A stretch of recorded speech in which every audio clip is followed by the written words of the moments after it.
Video में class 10th Bihar board के गणित का प्रश्नावली 1.1 के यहाँ पर 4 नंबर तक का 1 से 4 नंबर तक का सवाल का हम हल इस वीडियो में देखने वाले हैं। चलिए शुरू करते हैं। देखिए 1 नंबर का क्वेश्चन है, कह रहा है कि निम्नलिखित संख्याओं के अभाज्य गुणनखंड को उसके गुणनफल के रूप में व्यक्त करना है। तो चलिए कैसे करते हैं देखते हैं।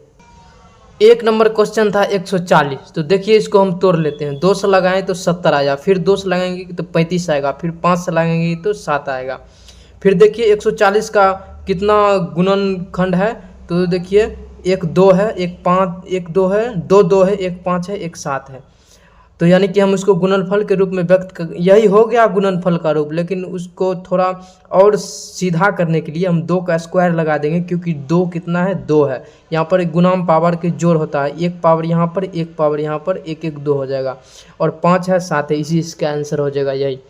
दूसरा क्वेश्चन है 156। तो 156 को तोड़ेंगे, 2 से लगाएंगे 78, फिर 2 से लगाएंगे तो हो जाएगा 39, फिर 3 से लगाएंगे तो 13 हो जाएगा। फिर 156 में कितना गुणज है, 2 2 है, 1 3 है, 1 13 है। 2 2 है तो हम स्क्वायर लिख देंगे, 1 3 और 1 13। और फिर तीसरा नंबर का क्वेश्चन है 3825। तो हमको 3 से लगाना पड़ेगा, तो 1275 में कट जाएगा। फिर 3 से लगाएंगे 425 में कट जाएगा। फिर 5 से लगाएंगे तो 85 में कट जाएगा। फिर इसको 5 से लगाएंगे तो 17 में कट जाएगा। तो देखिए इसका गुणज कितना है, 2 गो 3 है, 2 गो 5 है। देखिए 2 गो 3, 2 गो 5, 1 17।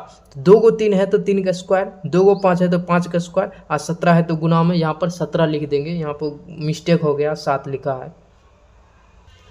चलिए चौथा नंबर क्वेश्चन था 5005। तो सबसे पहले इसको 5 से लगाएंगे तो 1001 आएगा। अब ये सीधा 7 से लगेगा, 143 हो जाएगा। और फिर 11 से लगेगा तो 13 बेर में कट जाएगा। फिर इसको 13 से भी लगा सकते हैं, नहीं लगाएंगे तब भी कोई दिक्कत नहीं है। देखिए इसका गुणज कितना है, 1 5, 1 7, 1 11, 1 13। तो लिख दिए हैं, यह इसका आंसर हो जाएगा। अब 5वां नंबर क्वेश्चन है 1 का 5वां नंबर 7429। तो यहाँ पर देखिए 7429 को हल लिखेंगे, 17 से लगाएंगे तो यहाँ पर 437 हो जाएगा। फिर हमको 19 से लगाना पड़ेगा तो फिर 23 हो जाएगा। तो इसका गुणज देखिए कितना है, 1 17, 1 19, 1 23, यही इसका आंसर हो जाएगा। अब चलिए 2 नंबर क्वेश्चन की ओर। 2 नंबर का क्वेश्चन करा कि पूर्णांक के निम्नलिखित युग्मों को एचसीएफ और एलसीएम ज्ञात करिए और इसकी जांच करिए कि 2 संख्याओं का गुणनफल एचसीएफ गुना एलसीएम है या नहीं। तो पहला सवाल देखिए 26 और 91 है। तो इसका हल सॉल्व करते हैं। तो देखिए यहाँ पर 26 को हम अलग तोड़ लिए, यहाँ पर साइड में 91 को अलग तोड़ लिए। 26 का गुणनफल कितना आया, तो 2 और 13। 91 कितना आया, 7 और 13 आया। तो देखिए एचसीएफ वह होता है जो दोनों में कॉमन मिलता है। तो एचसीएफ देखिए यहाँ पर 13 हो गया। उसके बाद एलसीएम देखिए, एलसीएम वह होता है जिसकी संख्या सबसे ज़्यादा होती है। शुरुआत लेकिन 2 से करेंगे, तो 2 की संख्या ज़्यादा नहीं है। ये देखिए यहाँ पर 2 की संख्या तो 1 ही है, और उसके बाद 7 हो जाएगा यहाँ पर, उसके बाद 13 हो जाएगा। तो एलसीएम इसका 182 हो जाएगा। अब जांच लिखेंगे, तो 2 संख्याओं का गुणनफल बराबर एचसीएफ गुना एलसीएम होगा। 2 संख्या को गुणनफल कर देंगे और एचसीएफ का भी गुणनफल कर देंगे, दोनों का आंसर सेम आएगा, 2366। यही प्रूव्ड हो जाएगा। इसी में 2 का दूसरा नंबर क्वेश्चन था 510 और 92। तो 510 का हम गुणनखंड करेंगे, 92 का भी गुणनखंड करेंगे। 510 का गुणनखंड करने के लिए 2 से लगाएंगे तो 255 हो जाएगा। फिर 3 से लगाएंगे तो 85 हो जाएगा। फिर 5 से लगाएंगे तो 17 हो जाएगा। फिर 17 से भी लगा सकते हैं, लेकिन नहीं लगाएंगे तब भी कोई दिक्कत नहीं होगा। फिर 2 से लगाएंगे 92 में 46 होगा। फिर 2 से लगाएंगे तो 23 हो जाएगा। अब देखिए 510 का गुणनखंड कितना आया, 2 गुने 3 गुने 5 गुने 17। और 92 कितना आया, 2 गुने 2 गुने 23, यानी 2 को 2 1 23 आया। देखिए इसको हम लिख दिए हैं। अब एचसीएफ जो दोनों में मिल रहा है, तो 2 दोनों मिल रहा है और 1 ही 2 मिल रहा है, इसीलिए एचसीएफ 1 होगा। और एलसीएम इसका देखिए सबसे ज़्यादा संख्या 2 का है। 2 के बाद 3, उसके बाद 5, उसके बाद 17 और 23 लेंगे तो हो गया 23,460 इसका हो जाएगा आंसर, एलसीएम हो जाएगा। अब जांच लिख देंगे, 2 संख्या को गुणनफल बराबर एचसीएफ गुना एलसीएम होता है। 2 संख्या 510 92 है और एचसीएफ 2 निकला, एलसीएम 23,460 निकला। दोनों को मल्टीप्लाई करेंगे तो 46,920 हो जाएगा, यानी प्रूव्ड हो जाएगा। अब इसी का तीसरा नंबर का क्वेश्चन देखिए, 336 और 54 दिया है। तो 336 का हम तोड़ेंगे तो 2 बेर में लगाएंगे तो 168 होगा। फिर 2 में लगाएंगे 84 होगा, फिर 2 में लगाएंगे तो 42 होगा, फिर 2 से लगाएंगे तो 21 होगा, फिर 3 से लगाएंगे तो 7 होगा। अब 54 का अलग तोड़ेंगे, 2 से लगाएंगे 27 दूनी 54, 2 से लगाएंगे 9, 2 से नहीं 3 से लगेगा, 3 9 27, फिर 3 से लगाएंगे तो 3 3 9। अब देखिए जितना है इसमें देखिए 3 गो 2 है, इसमें क्या है 4 गो 2 है, सॉरी 4 गो 2 है, एक 3 है एक 7 है, और 54 में क्या है 2 गो 2 है और 2 गो 3 है। तो सबसे पहले हम इसका एचसीएफ लिखेंगे, 336 और 54 का एचसीएफ लिखेंगे जो दोनों में है। देखिए 1 2 इसमें भी है इसमें भी है। अब देखिए 1 3 इसमें भी है इसमें भी, यानी कि एचसीएफ बराबर 2 गुने 3 यानी 6 हो जाएगा। अब एलसीएम देखेंगे, सबसे ज़्यादा 2 की मात्रा है, उसके बाद 3 की मात्रा लेंगे, अब फिर यहाँ पर 7 है तो 7 लिखेंगे, यानी कि 2 4 गो है और 3 3 गो है, तो इसका 3 पर 3 पावर दी 1 7 है, इसका मल्टीप्लाई आप कीजिएगा तो 3024 आएगा। अब यहाँ पर जांच लिख देना है, दो संख्या को गुणन पर बराबर एचसीएफ गुना एलसीएम 20, वही फार्मूला लगा देना। दो संख्या यह है तो इसका गुना कर लेना है, एचसीएफ 6 निकला, एलसीएम इतना निकला, तीन दोनों को गुना करेंगे तो 18,144 आंसर आएगा, यही इसका प्रूव्ड हो गया।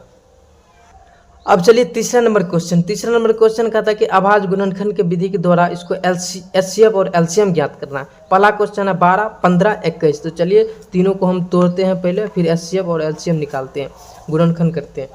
देखिए यहाँ पर अभाज्य गुणनखंड विधि द्वारा निम्नलिखित पूर्णांकों का एचसीएफ एलसीएम ज्ञात कीजिए। तो इसको 12 को पहले हमको क्या करना है, गुणनखंड करना है। तो 12 करेंगे, 2 से लगाएंगे 6 दूनी 12, 2 से लगाएंगे 3 दूनी 6, यहाँ पर 3 से भी लगा सकते हैं, 3 गलती। 15 को देखिए 3 बजे 15, 21 के 3 से 21, 12 का गुणनखंड जितना आया वह लिख दिए, 15 के जितना आया वह लिख दिए, 21 के जितना आया वह लिख दिए।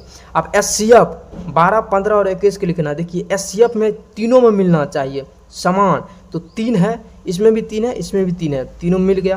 अब एलसीएम सबसे ज़्यादा 2 क्या है, सबसे ज़्यादा 2 है, उसके बाद 3 एक ही है तो 1 3 लेंगे, उसके बाद 5, उसके बाद 7, यानी 2 का स्क्वायर 2 होगा, 2 का स्क्वायर हो जाएगा 3 होगा, 5 7, सबको मल्टीप्लाई कीजिएगा तो 420 आएगा, यानी कि इतना का एचसीएफ 3 होगा और एचसीएफ 3 होगा और एलसीएम 420 होगा। अब इसके दूसरे नंबर क्वेश्चन देखिए 17, 23 और 29। तो इसको अलग गुणनखंड करके 17 को 1 मारते में लगेगा, 23 भी 1 में लगेगा, 29 भी 1 मारते में लगेगा। 17 का कितना होगा, 17 होगा गुना 1 होगा, 23 का भी 23 गुना 1, 29 का भी 29 गुना 1। अब एचसीएफ देखिए तीनों में मिल रहा था यानी कि 1 हो जाएगा, एलसीएम सबका गुना करना पड़ेगा, 17, 23, 29 का गुना करेंगे तो हो जाएगा आपका 11,339। यहाँ पर लिखना पड़ेगा 11,339। अब इसका एचसीएफ 1 आया, एलसीएम 11,339 आ गया। अब तीसरा नंबर क्वेश्चन देखिए 8, 9 और 25 है, तो 8 को तोड़ेंगे, 9 को तोड़ेंगे, 25 को तोड़ेंगे। देखिए 8 को तोड़ने पर गुणनखंड करने पर 2 गुने 2 गुने 2 आया, 9 का भी 3 गुने 3, 25 का भी 5 गुने 5। अब एचसीएफ हमको निकालना है, तो एचसीएफ में देखिए इसमें कोई नहीं मिला, जब कोई नहीं मिले तो इसका एचसीएफ 1 माना जाता। और एलसीएम देखिए सबसे ज़्यादा 2 कितना है, 3 है, उसके बाद 3 2 है, 5 2 है, यानी कि 2 का क्यों होगा, 3 का स्क्वायर 5 का स्क्वायर, सबका गुना करिएगा तो 180 आएगा। अब चौथा नंबर क्वेश्चन देखिए है, कहता है कि एचसीएफ 306 57 बराबर 9 दिया है, एलसीएम 306 57 ज्ञात करिए, यानी इसमें एलसीएम कहता है ज्ञात करने के लिए। देखिए सबसे पहले दिया है लिख देंगे, दो संख्याओं का एचसीएफ, ये 2 संख्या है, इसका एचसीएफ 9 दिया है। और देखिए यहाँ पर एक फार्मूला लगाना पड़ेगा, 2 संख्याओं गुणनफल बराबर एचसीएफ गुना एलसीएम होता है। तो देखिए तो हमको एचसीएफ तो पता है, एलसीएम निकालना, तो एलसीएम बराबर लिखेंगे 2 संख्या गुणनफल, ये एचसीएफ भागा में है तो गुना, ये गुना में है तो भागा में चलाएगा, यानी बट्टे एचसीएफ हो जाएगा। अब 2 संख्या इतना दिया है, 9 बट्टे में एचसीएफ 9 दिया है, काटेंगे 34 से यह कट जाएगा, 34 गुने 657 करेंगे तो 22,338 इसका राइट आंसर हो जाएगा।